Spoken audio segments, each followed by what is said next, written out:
Justin Gaethje has just laid out the exact blueprint that took Ilia Topuria apart piece by piece. The new lightweight champion says it all came down to one factor: timing, plain and simple. Gaethje explained that his entire approach was built around breaking Topuria's stance over and over again, while completely dictating the pace of the firefight. He revealed that he was constantly disrupting his opponent's rhythm, resetting Topuria's feet every few seconds without ever letting up. The result was a flawless, surgical performance that left the Georgian completely blindsided. Gaethje had promised before the fight that he would drag things into deep water and turn the championship rounds into an absolute nightmare, and he delivered on every single word of that promise. As Gaethje celebrates the biggest win of his career, Topuria is now facing a brutal physical reality. A brand new photo of him in his hospital bed has just surfaced online, showing the full extent of the damage from that fight.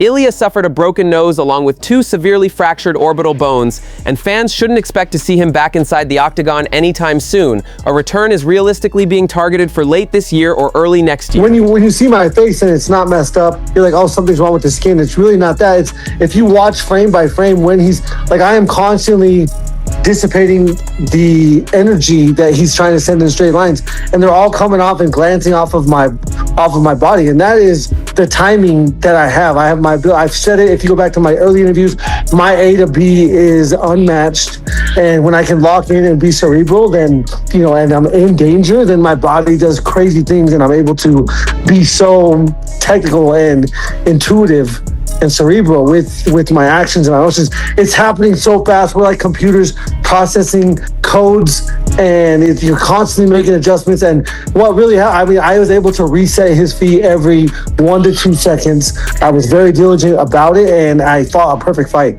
He was completely caught off guard. He was not expecting it. That obviously is another part of this whole game, is the expectations. Islam Makhachev has just gone off on his next opponent, Ian Machado Garry, brutally writing him off as nothing special and one of the least exciting fighters in the division. Even though he's officially locked in to defend his welterweight title against Garry at UFC 330, the Dagestani champion made it crystal clear he would rather have fought someone else entirely. Makhachev revealed that facing the undefeated Ecuadorian powerhouse Michael Morales would actually do far more for his legacy, pointing out that Morales brings a significantly stronger ground game than Garry does. And to make matters worse for the Irishman, brand new footage has just surfaced online showing Garry getting completely manhandled and dominated during a recent grappling session. That rough footage lines up perfectly with Makhachev's harsh criticism, and it only reinforces his claim that Garry simply doesn't have the elite grappling needed to survive against the best in the division. Здесь вяза какие-то сложности в его стиле. Да, у него сложный стиль. Постоянно убегает, назад идет, отступает постоянно, его все прижимают. Такой, не сказать, что он не зрелищный соперник. Есть еще в плане того, что для зрелищности боя тот же Моралес умеет бороться, тот же Моралес нападает сам, но нападает это точно не про Яна Гарри. Вот Ян отрабатывает защиту от проходов.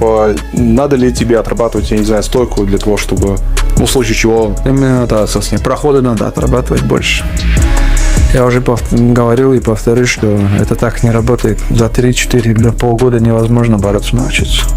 Этот Мандалена тоже очень много отрабатывал, кого-то привлекал, там весь кемп готовился. While Ilia Topuria sits in a hospital bed nursing a fractured face, his ex-wife is taking her own victory lap on social media.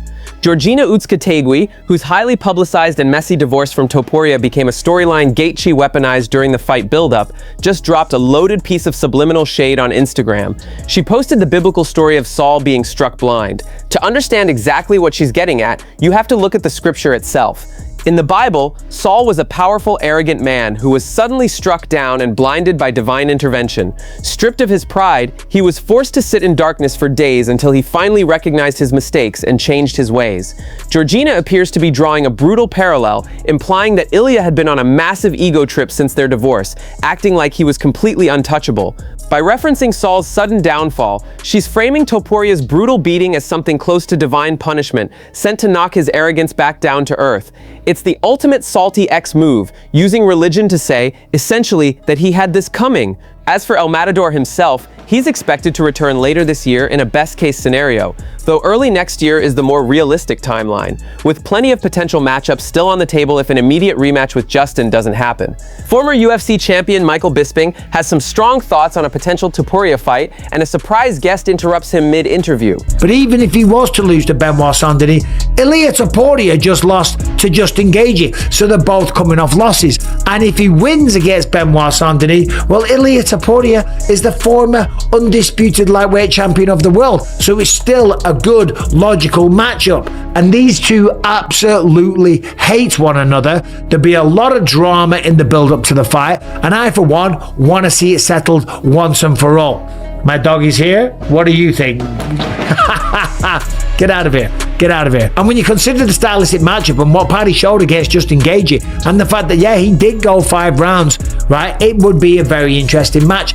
And the reality is just this. Anytime there's two fighters like this, with such high profiles like Paddy Pimblett and Ilia Topuria, and there's that much tension, that much beef, that much drama, that much old school footage that they can use, not only squaring up inside the Octagon, but at UFC London when they were talking shit and had to be separated by security. Sean O'Malley is now officially stirring the pot with the Topuria family again, but this time his crosshairs are locked on Ilia's older brother Aleksandre. Fresh off his massive knockout win over Ayman Zahabi at UFC Freedom 250, the former bantamweight champion revealed that Aleksandre completely blew him off during the White House event. O'Malley explained that he was respectful and even went out of his way to shake hands with the rest of the Topuria camp, but Aleksandre flat out refused to acknowledge him or even make eye contact when they crossed paths on the South Lawn.